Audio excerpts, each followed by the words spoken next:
তিনার দিনকে টিকিয়ে রাখার জন্যে বহু নবী ও রাসূল এসেছিলেন, আর প্রত্যেকটা নবী রাসূলের একটা ভাষা ছিল লা ইলাহা ইল্লাল্লাহ। এত ভারী এই শব্দটা, সমস্ত নবী রাসূল, যত নবী রাসূল এসেছিলেন সমস্ত টোটাল, এবং আপনাদের মধ্যেও লা ইলাহা ইল্লাল্লাহ তার পরের ভাষা এসছে তুফলিহুন, এটা বললে মানুষ পরিত্রাণ পাবে।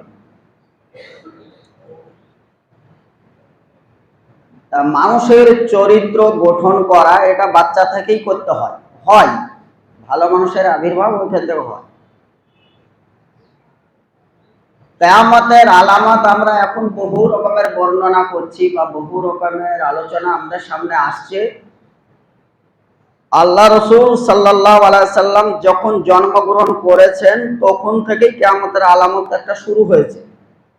বাস্তবতা কেমন?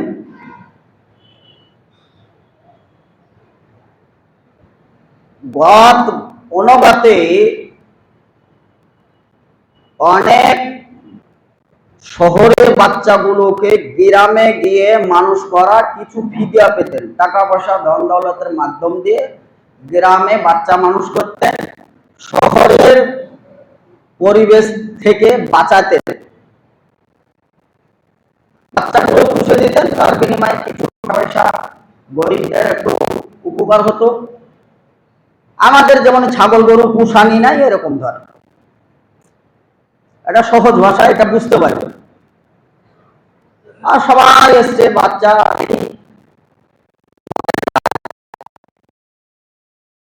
যেমন বড় লোক তারা তো বেশি পয়সা দেবে বলে সব বাচ্চা দখল হয়েছে। একজন গরিব দুঃখিনী মহিলা, তার স্বামী সহ, সেই ভাগ্যবতী মহিলা, তার সবারই তার দুর্বল থাকায় আসতে একটু পিছিয়ে পড়েছে। সবাই যখন বাচ্চা টাচ্চা নিয়ে চলে যায়, তখন আব্দুল মুতাল্লিব এসে বলল যে আমার একটা বাচ্চা আছে, তোমরা কি নিতে পারবে? খুব গরিব মানুষ, এতিম বাচ্চা, বাপ নেই, এই বাপ হারা পিতা, এই বাপ হারা সন্তানকে তোমরা যদি মানুষ করতে পারো তাহলে নিয়ে যাও। তা হালিমাতুস সাইয়্যিদা তিনি বলছেন যে আমার এই যে একটা বাচ্চা, এই তো ভালো দুধ মদ পান করতে পারে না, আবার এই বাচ্চাটাকে নিয়ে যে ডবল বাচ্চা, মানে কি করে মানুষ করব? বোঝা যাচ্ছে আল্লাহ রসুলকে কেউ গ্রহণ করেননি যারা আগে এসেছিল। শেষে যে এসে আর নিরুপায় ভাবে গরিব মানুষ আর এতিম বাচ্চা শিশু মুহাম্মদুর রাসূলুল্লাহ সাল্লাল্লাহু আলাইহি সাল্লাম, তেনাকেও আর গ্রহণ করতে চাইছেন না। বলে না, বাচ্চা টাচ্চা নিব না, আমরা চলে যাই। তো অনেক দূর চলে যাওয়ার পরে স্বামী স্ত্রী পরামর্শ করে বলল যে শুধু হাতে যাওয়ার চাইতে বাচ্চাটাকে নিয়ে যায়, আমার বাচ্চার যে অবস্থা হবে ওই বাচ্চা তাই হবে, কি হবে তা, দুঃখের কপাল দুঃখেই থাক, চলো ফিরে যাই, বাচ্চাটাকে নিয়েই আসি। পুনরায় ফিরে আসলো। আসার পরে আব্দুল মুতাল্লিবের সঙ্গে কথাবার্তা হলো, দেখো তোমাদের যদি এতে ভাগ্যর পরিবর্তন হয়, দেখো যদি হয় তাহলে নিয়ে যাও।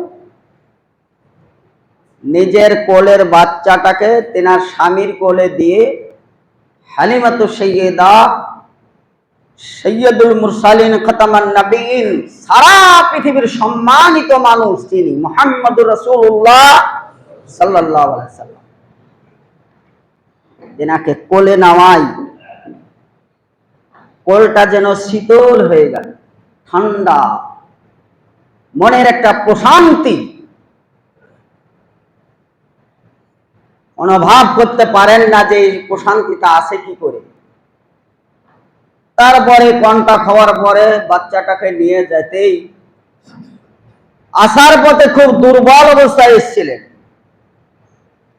এই সওয়ারিতে এখন তার একটা বাচ্চা ভারী এসছিলেন, একটা বাচ্চা আর স্বামী স্ত্রী তিনটে, এই বাচ্চাটা চারটে হলো। সওয়ারি নিজেই আসতে পারছিল না, দুর্বল।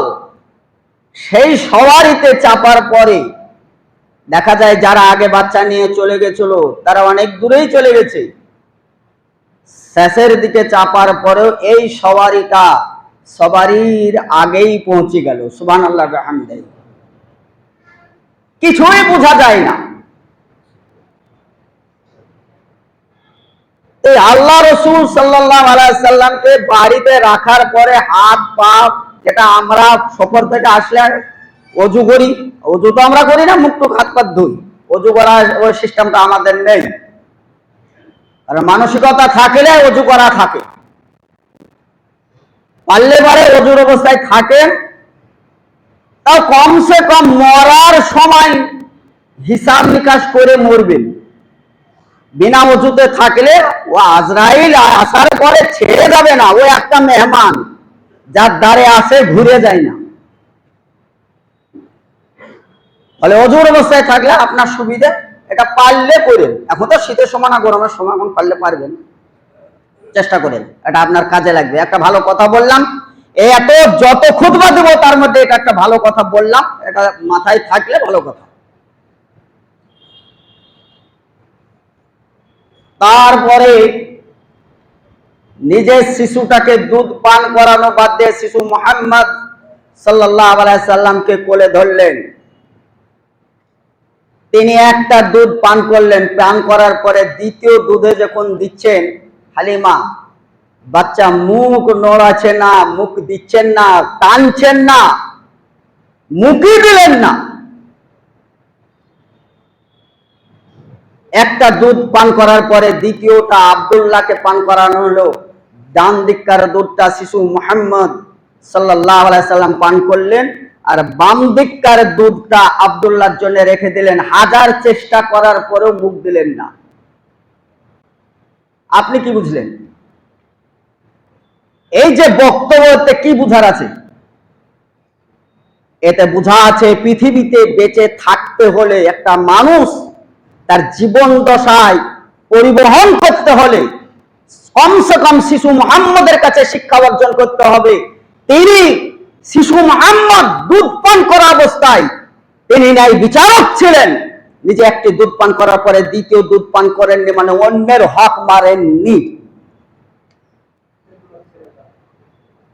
অন্যের হক মারেননি বলতে একটা দুধেই যথেষ্ট, দ্বিতীয় দুধে মুখ দেননি।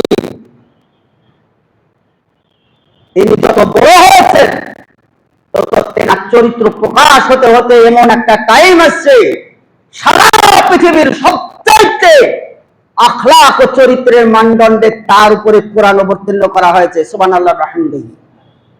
ওরা এমনি অবতীর্ণ হয় নাই, এমনি দায়িত্ব দেয় নাই। আপনাদের মতন হারামখোর আর চুগলে সুদখোরের উপর কোরআন অবতীর্ণ করলে কোরআনের অবমাননা হতো। মাথায় যত টুপি দিয়ে থাকে ভিতরে সব শয়তানি ভরা, ও এটা বলার দরকার তো ছিল না। এটা খুতবা দিলেও এজমালি ভাবে বলছি, এটা নাম কর করছি না যে অমুক জায়গার খুতবা অমুক গ্রামের বদনাম করছে, এটা করছে না। নাম করতে অনিচ্ছুক, নাম তো করি নাই। সোশ্যাল মিডিয়ায় যারা এই বক্তব্যটা শুনবেন, নাম গ্রামের নামটা ছাড়াই বক্তব্যটা ছাড়বেন।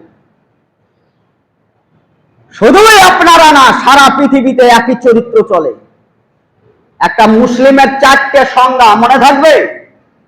এক, মুসলিম হতে গেলে তাকে প্রথম তাকে হতে হবে সৎ চরিত্রের অধিকারী, সততা, সৎ হতে হবে, এটা প্রথম নাম্বার।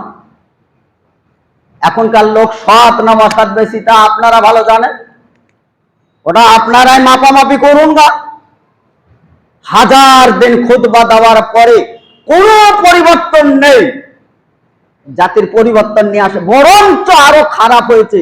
খুতবা শোনার পরে সেই খুতবারই সমালোচনা করে রাস্তাঘাটে, অথচ তার ভিতরে আলেম এলেম কালাম কিছুই দেখতে পাওয়া যায় না। ভূতের পেট আর বড় বড় আল্লাহ মতো দাহার সেজে কথা বলেন, হিসাব করে কথা বলবেন না তো ওই কথার বিচার হবে। কিয়ামতের মাঠে এই কথার বিচার হবে। আমরা যদি ভুল ব্যাখ্যা দিই আমাদেরও বিচার হবে। বিচারের মাঠ একটাই। দ্বিতীয় দুধটা আব্দুল্লাহ পান করলেন। পরে যখন ওই সওয়ারিটা দুধ দোহাতে যে আব্দুল্লাহ অনাহারে থাকতো, সামান্য একটু দুধ পেত, এই জায়গায় সেই রকম বাটি নিয়ে গিয়ে দুধ দোহাতে যেয়ে দেখছে বাটি উভার মারছে। স্বামীকে ডাক দিয়ে বলে, কি ব্যাপার, দুধের এত বরকত, আর একটা বাটি নিয়ে আসো দেখি।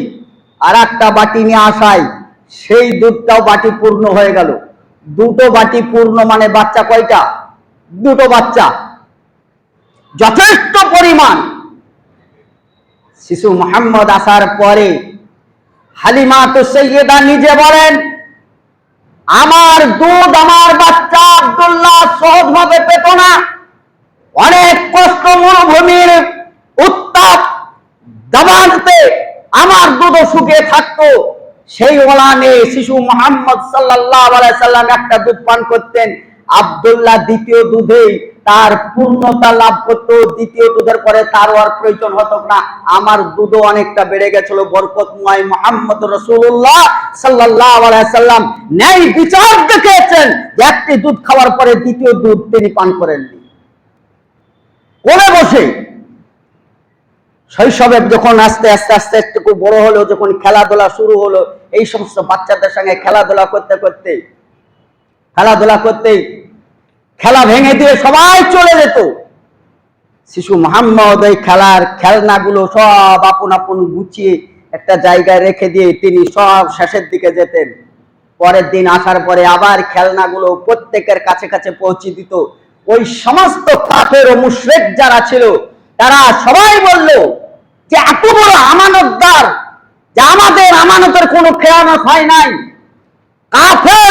কাফের সন্তানদের দেওয়া উক্তি আল আমিন আল আমিন, এই শব্দটা গোটা প্রভাব ছড়ে গেল গোটা মরুভূমি আরবের আনাচে কানাচে। আল আমিন মানে আমানতদার, আমানতদার। শিশু মুহাম্মদ সাল্লাল্লাহু আলাইহি সাল্লাম আস্তে আস্তে বড় হলেন।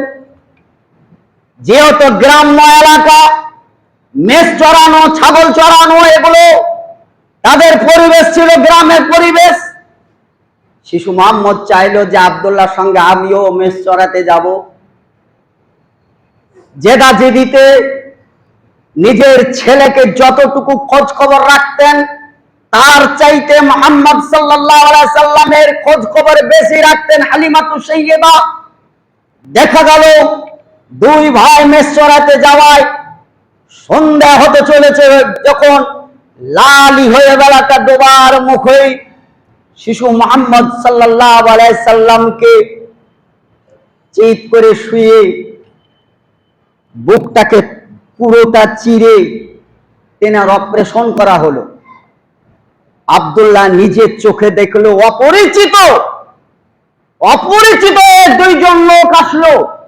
আর অপরিচিত লোক, তাদের পোশাক দেখলাম এইরকম সাদা পোশাক, তাদের মাথা বুরু, এবং তারা আমার ভাইকে ধরলো সরাসরি চিৎ করে পেরে মরুভূমিতে তাকে বুক থেকে মাথা থেকে একদম বুক থেকে গোটা বুকটা চিরে একদম ফেড়ে রেখেছে।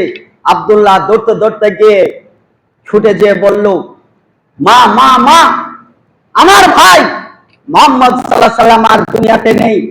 কে জানে আচানক ভাবে আসলো, আসার পরে তাকে দুফাড়া করে তাকে ময়দানে পেড়েছে। আমি তাকে রেখে দৌড়তে তোমার বলতে এসেছি।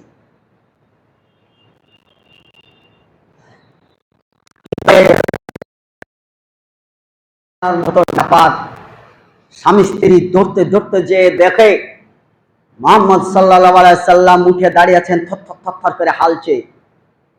হালিমাতু সাইয়্যিদা বুকের সঙ্গে জড়িয়ে ধরে শিশু মুহাম্মদের কাঁপানোটা কমিয়ে, বেটা কি হয়েছিল, কি খবর, কেন এটা করছো, কি হয়েছে? কোনো কথা বলতে পারে না, বলে না।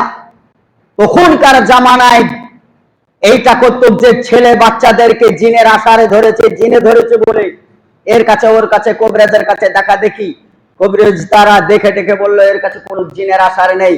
মুহাম্মদ সাল্লাল্লাহু আলাইহি সাল্লামের যখন একটু সাহস হয়ে যখন শান্ত হলেন, তখন বললেন যে মা, আমি বুঝতে পারি নাই, দুইজন আচানক আসলো সাদা পোশাকে, আমাকে চিৎ করে ফেলা পর্যন্ত আমি এতটুকুই জানি।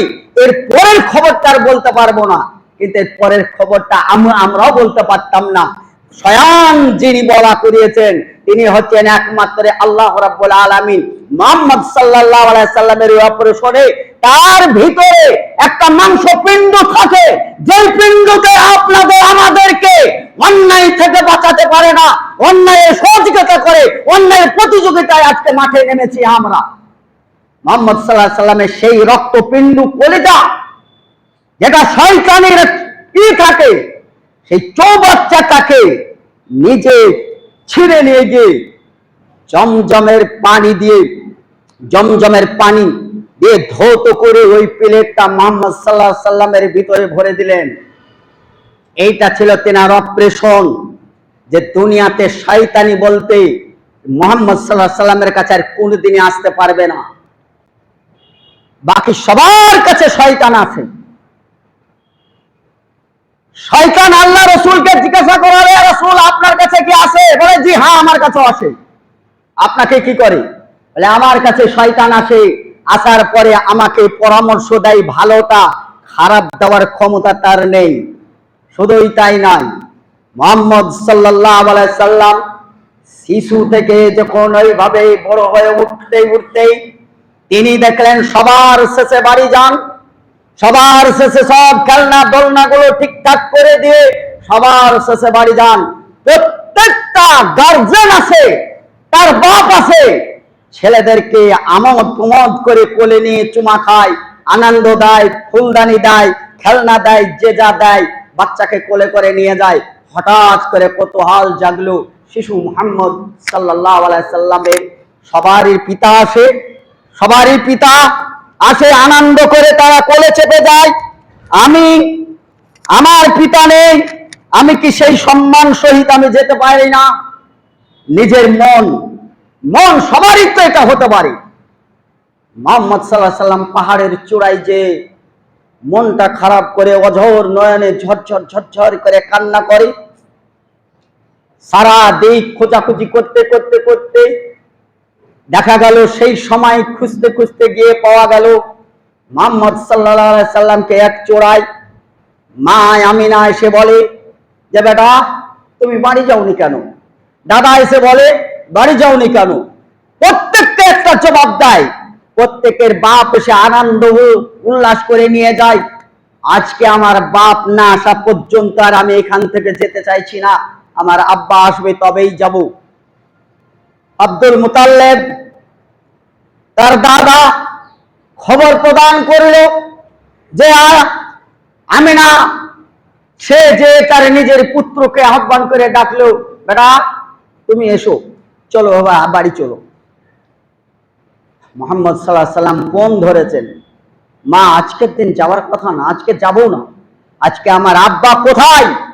কেন আমার আব্বা আসে না? আমি কি অন্যায় করেছি? আমার আব্বাকে না দেখা পর্যন্ত আমি আর যেতে চাইছি না। মা আমিনা চোরাই থেকে ডাক দিয়ে বেটাকে কোলে নিয়ে বলল, বেটা তোর আব্বাকে ছাড়াই যখন যেতে চাইছিস না, চল তোর আব্বার কাছে সাক্ষাৎ করে নিয়ে আসা হোক।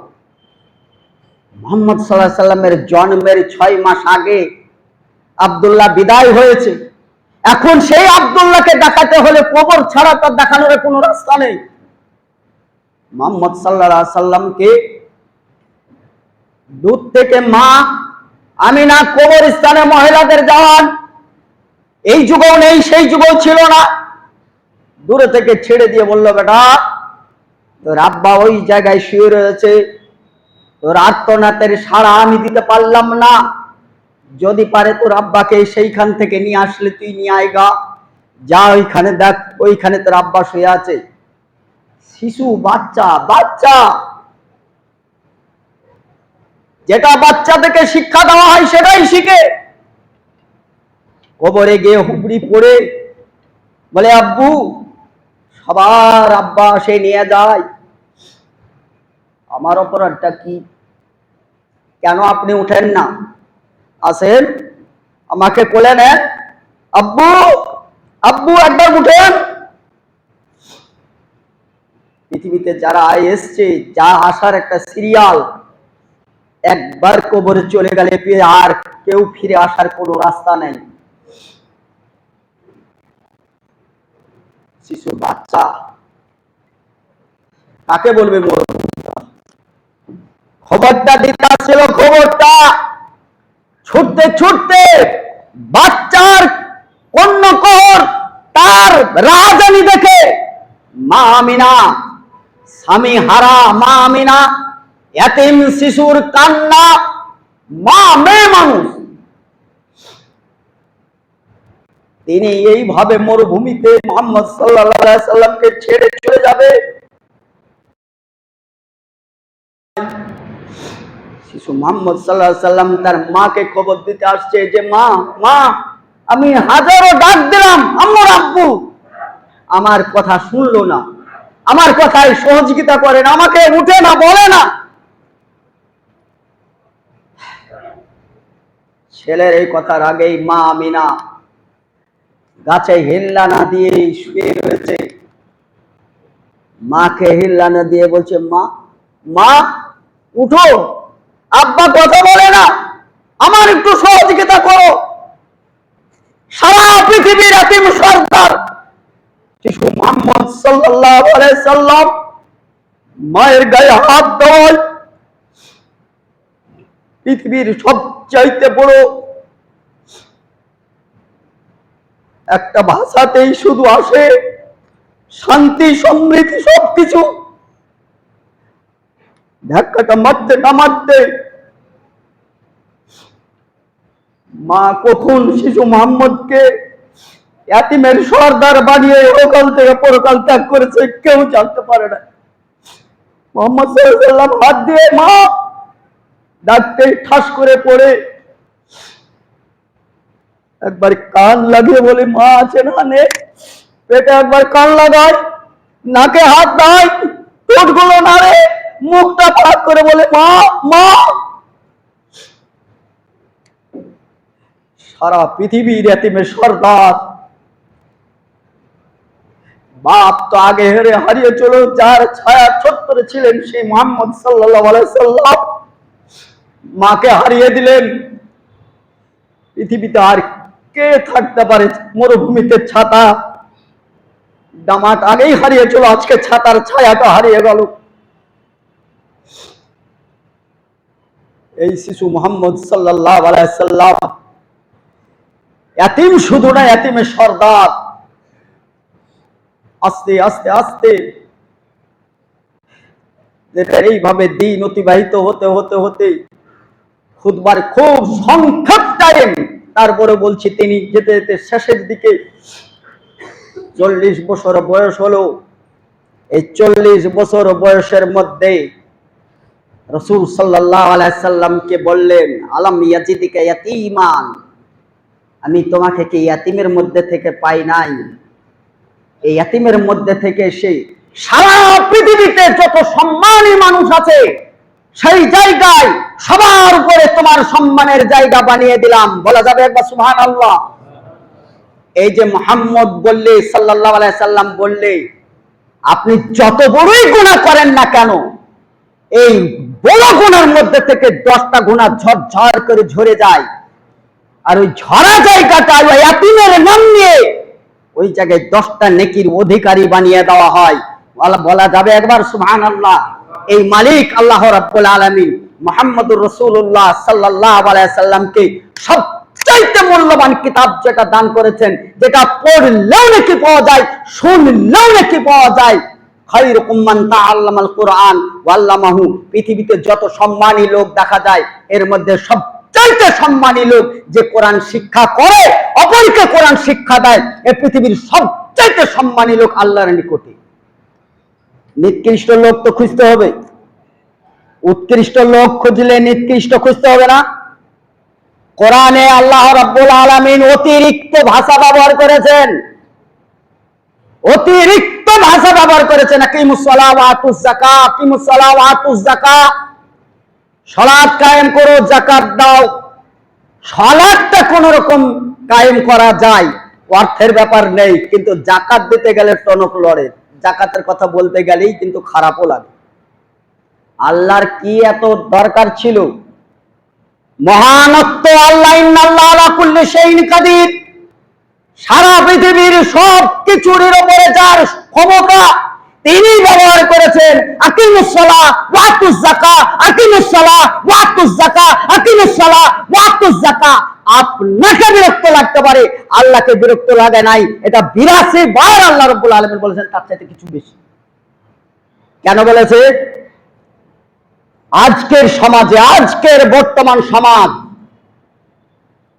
সুদ হারাম, সুদ খাওয়া মহাপাপ। অনেকবার বলেছি মায়ের সঙ্গে জেনা করা, আর বলে আপনাদেরকে বিরক্ত করছি না। সুদের বিষয়টা আর মাথায় তুলছিও না, আপনাদের মাথাতেও দিচ্ছি না। যা খুশি করেন গা, আমার দেখে লাভ নেই। কিন্তু সুদ ভিত্তিক ব্যবসা, মায়ের সঙ্গে জেনা করার পরেও এটাকে কেউ ছাড়ে নেই। অনেক ভালো মানুষ যারা সুদ নিতে চায় না, আমানতদার লোক দুনিয়াতে খুঁজে পাওয়া যায় না। আল আমিন শব্দ দিলে মুহাম্মদ সাল্লাল্লাহু আলাইহি সাল্লামকে ওই উম্মতগুলো আজকে আমানতের খেয়ানত সবচাইতে বেশি করে। বলে আজকে সরকারি ব্যাংকে টাকা রাখতে বাধ্য হয়েছে মানুষ। টাকা ধার নেয় বেটা, ধার নেওয়ার পরে বলছে আমার সাহেব সামনের সপ্তাহে দিচ্ছি। এই সামনে সপ্তাহ বলতে যত সপ্তাহ কিয়ামত পর্যন্ত আসবে সবগুলাই তো সামনে, সামনে না? কিয়ামত পর্যন্ত যত সপ্তাহ আসবে সবগুলোই সামনে। কথা তো আপনি ঠিক বলেছেন মৌলভী সাহেব, আপনাকে সামনে সপ্তাহে দিচ্ছি টাকা। সামনে সপ্তাহ বলতে এই সপ্তাহ চলে যাওয়ার পরে আর একটা সপ্তাহ সামনে না? ওই সপ্তাহ চলে যাওয়ার পরে আর একটা সামনে না? অতএব আপনার ভাষা অনুপাতে আপনার সপ্তাহ সামনে, কিন্তু দেখলো এইভাবে মানুষ ঠকতে ঠকতে এত ঠকা ঠকেছে, তখন সামনে সপ্তাহে যদি তুমি টাকা দিবে দাও, কিন্তু টাকার ছাও এবার বুড় বুড় বুড় বুড় বুড় করে বেড়াবে। ওই টাকা মাকেও লাগবে, মায়ের ছাতেও লাগবে। এবার মৌলভী সাহেব আমরা, আমাদের মাথা খারাপ হয়েছে, এবার বলছে আকালার রেবা বাবা নেসির মিসরাওয়ান্তের রাজুল বলে তো তুমহু। 1 টাকা পরিমাণ সুদ খেলে 34 বার মায়ের সঙ্গে জেনা করা। এবার আমরা বলছি আপনাদের মাথা খারাপ হয়ে গেছে। আমানতের খেয়ানত করা হয় নাই। মুহাম্মদ সাল্লাল্লাহু আলাইহি সাল্লাম একটা দুধ পান করলেন আর আরেকটা দুধ ছেড়ে দিলেন, আর আপনি মানুষের মালকে দাবিয়ে খেয়ে সামনে সপ্তাহ আপনার হয় না। কোন নবীর উম্মত আপনি? কোন চ্যাপ্টারে এসেছেন আপনি? কোন নবীর ইত্তেবা করেন? আর কোন নবীর পরামর্শে আপনি নামাজ পড়তে আসেন, জান্নাত পাওয়ার লাভ দেখান? চলুন, এই জায়গায় শুধু থাকবো না, খুতবা আর একটু বাড়লেও একটু সহ্য করতে হবে। আমি তো রোজকার খুতবার মেহমান না, একদিন বছরে 1-8 বার আসে, রোজ আসি নাই। কি কথা বলেছিলাম আমি? প্রথম কথা বলেছিলাম সততা, সৎ চরিত্রের হতে হবে। নাম্বার 2, ন্যায় বিচারক হতে হবে। একটা মুসলিম প্রথম তার চরিত্র সৎ হতে হবে। তো মাশাআল্লাহ, যে সৎ তাকে টাকা পয়সা ধার দিয়ে দেখেন কত সৎ, টাকা ধার দিয়ে দেখেন ও সৎ কত, আর ওর ইমান কত মাপ হয়ে যাবে। টাকাটা শুধু ধার দেন, তাইলে ওর সততা আর বেরিয়ে আসবে যে আর ইমান কতটা মাপবেন। ওর টাকা ধার দেন, আর ইমান মাপার এটা সবচেয়ে বড় যন্ত্র। নাম্বার 2, ন্যায় বিচারক। সব তো ন্যায় বিচারকই বসে আছি যারা আমরা টুপি মাথায় দিয়ে, পাঞ্জাবি গায়ে দিয়ে, একবারে হাতে তসবিহ তহলিল দিয়ে মুসল্লি সেজে সব ন্যায় বিচারক। সব বিটির হক রাস্তায় খুঁটি পুঁতা, সেদিনের গাছ লাগানো, কলা গাছ লাগানো, পরের বাপের জমি আমার বলে দখল করছে, ওই বোকাটা দেখে মসজিদ 3 তলা করছে। আপনারা না করলেও এই বাংলা ওই বাংলা 2 বাংলা মিলে করছে। আমি এখনো নাম করতে অনিচ্ছুক, এখনো বলি নাই যে আপনার মসজিদে খুতবা দিচ্ছি আপনার নাম ধরে বলছি কোন জায়গায় আমার বদনাম হবে, এটা হবে না ইনশাআল্লাহ। শুধু শুনতে থাকুন। তাহলে ন্যায় বিচারক, ন্যায় বিচারক কিয়ামতের মাঠে কোনো ছায়া থাকবে না। ন্যায় বিচারকরা ওই ছায়াতে মাথা থাকবে। এইটা তার আল্লাহর কুরসি, এই কুরসির নিচে খুঁটিটা যেমন ছামা, এই খুঁটির মতন ছামা পাবেন ন্যায় বিচারক। নাম্বার 3, হালাল রুজি। নাম্বার 3, হালাল রুজি। প্রথম সৎ চরিত্র, দ্বিতীয় ন্যায় বিচার, তৃতীয় কি হালাল রুজি। একরুজু মিন বাইনি সুলবি ওয়া তারাইব, হালাল রুজি এই কারণে খেতে হবে কারণ আপনার কাছ থেকে আর একটা বাচ্চা যদি জন্ম হয় ওই বাচ্চাটা যদি হালাল হয় তার জন্য হালাল খেতে হবে। আর যদি হারাম খান, তাহলে ভিতরে চলে গেল, রক্তের সাথে মিশে গেল, রক্ত থেকে বীর্য হলো, বীর্য থেকে বাচ্চা হলো, বাচ্চা এবার কি হলো আপনি অঙ্ক করেন না, আমি বলতে গেলে খারাপ লাগে। চলুন নাম্বার 4, রাসূলের চরিত্র এইভাবে আমার চরিত্র, লাকাদ কানা লাকুম ফি রাসূলিল্লাহি উসওয়াতুন হাসানাহ, মুসলিমের চরিত্র হবে উত্তম চরিত্রের অধিকারী। আজকে কুকুরকে ছাড়িয়েছি, কুকুরের সবচাইতে খারাপ নিকৃষ্ট হওয়ার পিছনে দুটা কারণ এটা মনে রাখেন। এটা কুকুর ভাষা আর কুকুরের নিকৃষ্ট হওয়ার পিছনে দুটো কারণ। এক, নিজের জাতির হিংসা করে কুকুরে কার হিংসা করে? নিজের জাতির হিংসা করে। ওই পাড়ার একটা কুকুর আসুক এই এরিয়ায় এসে হ্যাঁ বড় বড় দাঁত ঝাড়ছে, এটা হচ্ছে কুকুরের বৈশিষ্ট্য। এর জন্য এটা কুকুরের 1 নাম্বার পরিবেশ খারাপ, নিকৃষ্ট হওয়ার পিছনে ওর নিজের জাত ভাইয়ের সঙ্গে সম্পর্ক রাখে না।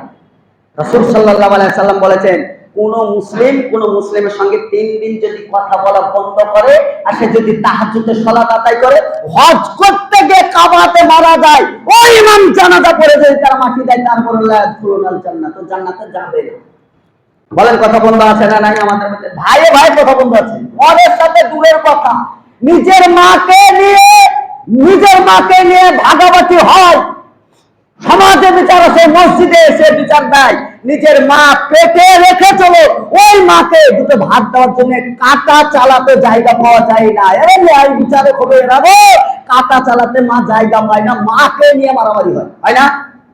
কুকুর তো ভালো নিজের মাকে নিয়ে মারামারি করে না, কুকুর নিজের মাকে নিয়ে মারামারি করেছে, এটা আমরা করি। কুকুরের আর একটা নিকৃষ্ট হওয়ার পিছনে কারণ লজ্জা স্থান তুলনায় লেজটা অনেকটা বড়। ইচ্ছা করলে এই লজ্জা স্থানটাকে ঢেকে রাখতে পারে, কিন্তু না ঢেকে রাখে গোটা পৃথিবীর মানুষকে তার লজ্জা স্থান খুলে দেখানো, এটা কুকুরের দ্বিতীয় নিকৃষ্ট হওয়ার পিছনে কারণ।